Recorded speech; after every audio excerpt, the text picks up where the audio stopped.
la necesidad de cada uno de nosotros. Señor, nos hemos levantado nuevamente el día de hoy, gracias a tu divina misericordia, Señor, y por ello también te lo agradecemos, Señor. Te agradecemos por tu gracia, por tu misericordia, por la salvación, pero también te pedimos, Señor, que te acuerdes que somos débiles, Señor, y que este día, Señor, vamos a hacer un total fracaso, Señor, si tú no dominas, Señor, nuestra mente, nuestros labios, nuestros ojos, nuestros oídos, nuestras manos. Por eso que te entregamos todo a ti, Señor, el día de hoy. Haz con nosotros como bien te parezca.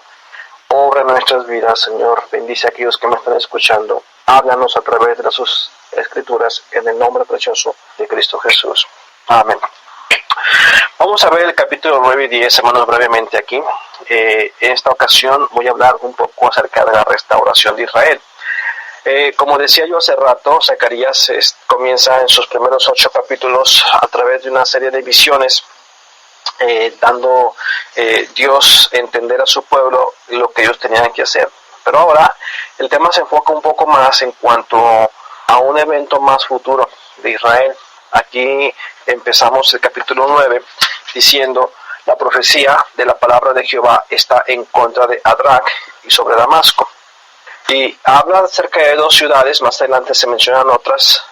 Se mencionó Adrac y Damasco, se menciona también en el versículo 2 Amad, se menciona también el territorio de Tiro y Sidón, se menciona más adelante también Ascalón, Gaza y Ecrón. Estas son ciudades, hermanos, que eran enemigas de Dios o del pueblo de Israel, más bien. Estas ciudades que se mencionan, por ejemplo, Adrac era una ciudad de Siria. Siria tiene una capital que se llama Damasco, y aquí se están mencionando los dos, Adrac y Damasco. Entonces, este país de Siria tenía estas 2 ciudades que se mencionan aquí, es como decir las 2 ciudades importantes de Siria. Siria es el país que todavía existe allá al norte de Israel. Más adelante se menciona Amad, que es una ciudad fenicia. La ciudad fenicia junto con Tiro y Sidón también eran ciudades fenicias. Si usted se visualiza un mapa en la costa del mar hacia el norte de Israel, a un lado de Siria, va a encontrar usted estas ciudades que estoy mencionando: Amad, Tiro y Sidón. También se menciona más adelante Ascalón, Gaza y Ecrón, y estas ciudades, hermanos, eran ciudades filisteas. En la costa de donde está el mar, pero más hacia el sur de donde dije yo esas ciudades fenicias. En realidad estamos hablando de estas ciudades, hermanos, porque eran enemigos del pueblo de Dios.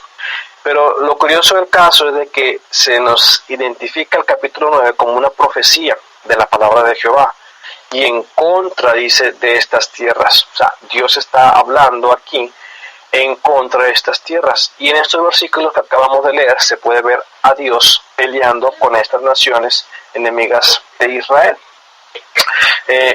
Otra vez es una profecía, es algo que iba a ocurrir en el futuro a partir de los tiempos de Zacarías, y algunas de estas profecías, hermanos, ya fueron cumplidas en su totalidad.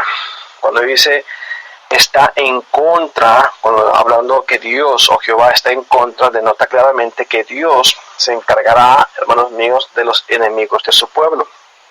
Curioso caso, fíjense que las ciudades fenicias, por ejemplo, estamos hablando de Tiro y de Sidón y de Amad, eran unas ciudades, por cierto, muy ricas. Ellas tenían unas fortalezas muy grandes en la ciudad. También ellos se dedicaban, hermanos, a construir unos navíos, unas naves, unos barcos más bien, que ellos mismos fabricaban, y eran de muy buena calidad, y eso los hizo ser líderes en las flotas marinas, y eso contribuyó grandemente a su riqueza también. Curioso el caso que en los tiempos de David, estas ciudades fenicias, estoy hablando de Tiro y Sidón, tenían, hermanos, un acuerdo comercial con Israel. Salomón, de hecho, compró madera del Líbano, y eso lo vamos a ver la próxima semana, una profecía en contra del Líbano también. Compró unas maderas del Líbano, hermanos, que hasta ahorita el Líbano es muy reconocido por la calidad de sus finas maderas. Si usted ve la bandera del Líbano, usted va a encontrar que tiene un árbol ahí, la bandera, porque son orgullosos de sus árboles.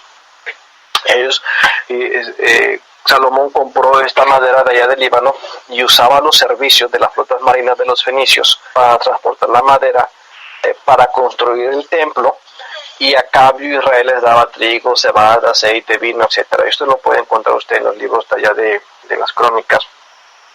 Pero fíjense que muchos años después de Salomón, Jezabel era hija de un rey de Tiro, y Jezabel se casó con Acab.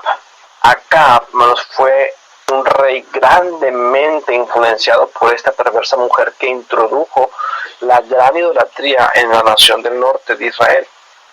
Y esta profecía, hermanos, se nos ilustra que estas ciudades tan poderosas, fíjense bien, tan poderosas, aquí en el versículo 3 lo vuelvo a leer, dice así: bien que Tiro se edificó fortaleza. Fíjense bien, nos está hablando que Tiro se edificó fortaleza, es decir, era una ciudad muy fortificada, y amontonó plata como polvo y oro como lodo de las calles. O sea, una ciudad, hermanos, muy rica y muy próspera. Sin embargo, eso no quiere decir, y yo lo he dicho varias veces, hermanos, que la bendición física, es decir, más bien dicho, que la riqueza no necesariamente denota una bendición espiritual.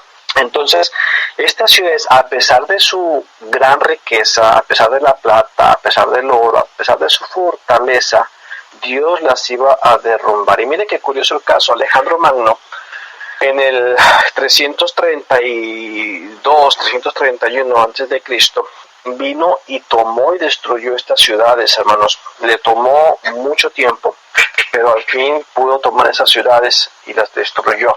Esa profecía se cumplió, así como las otras también.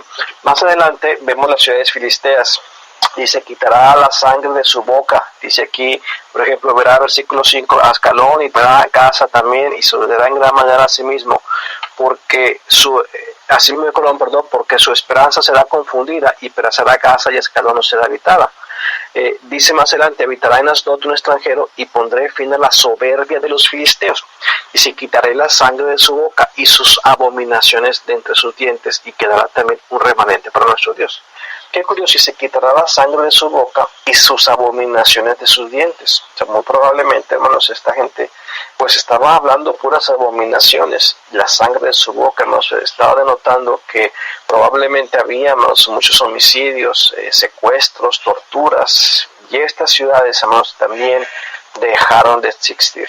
Aunque tenemos ahorita, en nuestros días, un estado palestino, mal llamado palestino, ahora, hermanos, no son más que unos terroristas con un odio muy grande para el pueblo de Dios.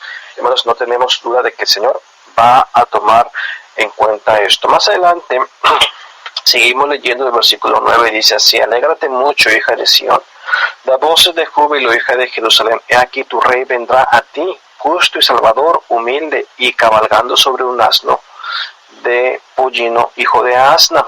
Vamos a ver, hermanos, la proyección que se nos está dando aquí. Primero, estas profecías en contra de los enemigos. Después nos está diciendo que Dios va a pelear contra ellos, y después se nos está diciendo por qué. Porque viene aquí, hermanos, el rey que vendrá a ti, justo y salvador, humilde, cabalgando sobre un asno, sobre un pollino, hijo de asna. Y esto es una profecía que también se cumplió. Vamos a verlo un poquito más adelante.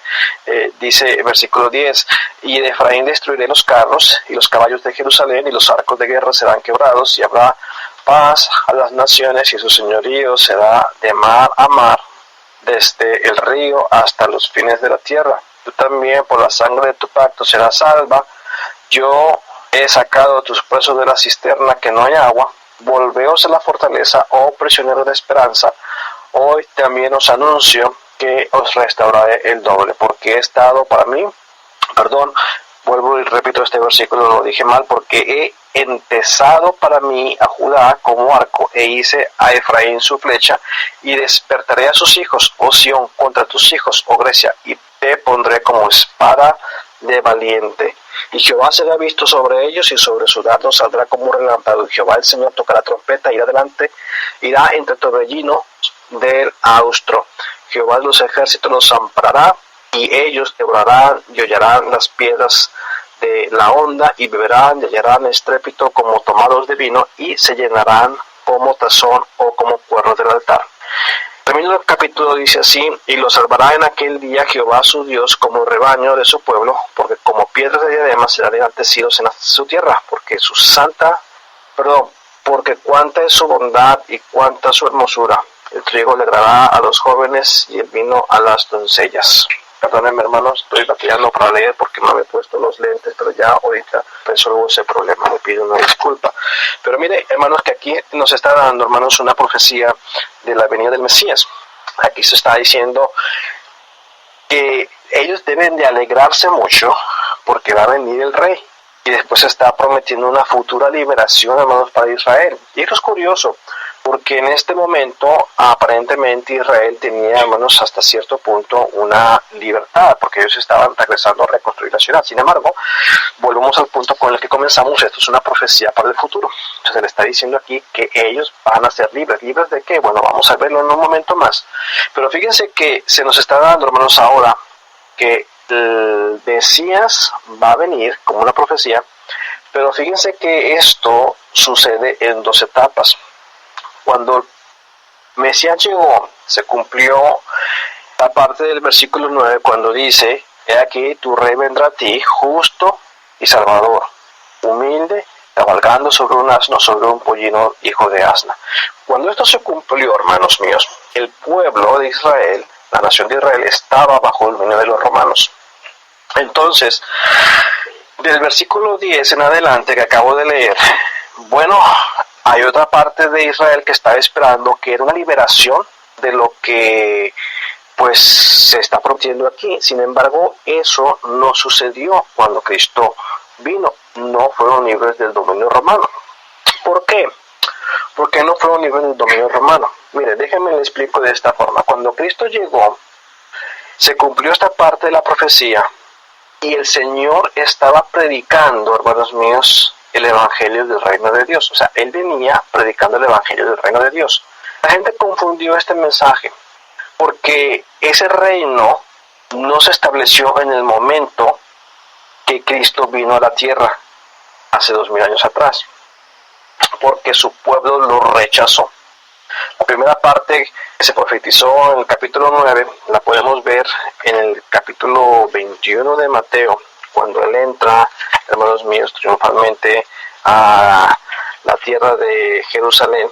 Dice, déjenme busco el capítulo 21 de Mateo, voy a leer del versículo 2 en adelante, y dice, diciéndoles: id a la aldea que está enfrente de vosotros, luego hallaréis una asna atada, un pollino con ella, desatadla y tráemelos. Y si alguien nos dijere decir, el Señor los necesita, luego los enviará. Todo esto aconteció para que se cumpliese lo dicho por el profeta cuando dijo: decid a la hija de Sión, he aquí tu rey viene a ti, manso y sentado sobre un asna, sobre un pollino, hijo de animal de carga. Esa es la profecía que acabamos de ver en Zacarías. Dice: los discípulos fueron y hicieron como Jesús les mandó, y trajeron el asna y el pollino y pusieron sobre sus mantos, y él se sentó encima. Y la multitud, que era muy numerosa, tenía sus mantos en el camino, y otros cortaban ramas de árboles y las tenían en el camino. Y la gente que iba delante y la que iba detrás clamaba diciendo: Hosana al Hijo de David, bendito el que viene en el nombre del Señor, Hosana en las alturas. Cuando entró él en Jerusalén, toda la ciudad se conmovió diciendo: ¿quién es este? Y la gente decía: este es Jesús, el profeta de Nazaret de Galilea. Y entró Jesús en el templo y Dios y echó afuera a todos los que vendían y compraban en el templo, y volcó las mesas de los cambistas y las sillas de los que venían a mano. Y sigue el relato aquí. Hay otra parte, hermanos, en Lucas, que dice que el Señor Jesucristo, cuando vio la ciudad, Él lloró. Él lloró. ¿Y por qué, hermanos, lloró? Porque Él se dio cuenta que la ciudad, hermanos, el pueblo de Israel, no había entendido el mensaje aún todavía. El asno, hermanos, era un animal usado por los reyes. En 2 Samuel 16 vamos a ver allá al rey David que usó este animalito para cabalgar. Lo mismo lo usó Salomón. En el libro de los jueces también los jueces usaban el asno, hermanos, para cabalgar. Sin embargo, bueno, fíjense, quiero decir mucho en poco tiempo. Déjame tomo esto por partes. Cuando el Señor regresa o entra a Jerusalén con este animal, montado en este animalito, en el asno, Ellos estaban esperando la restauración del reino, la restauración del reino de Israel. Si volvemos a Zacarías, la segunda parte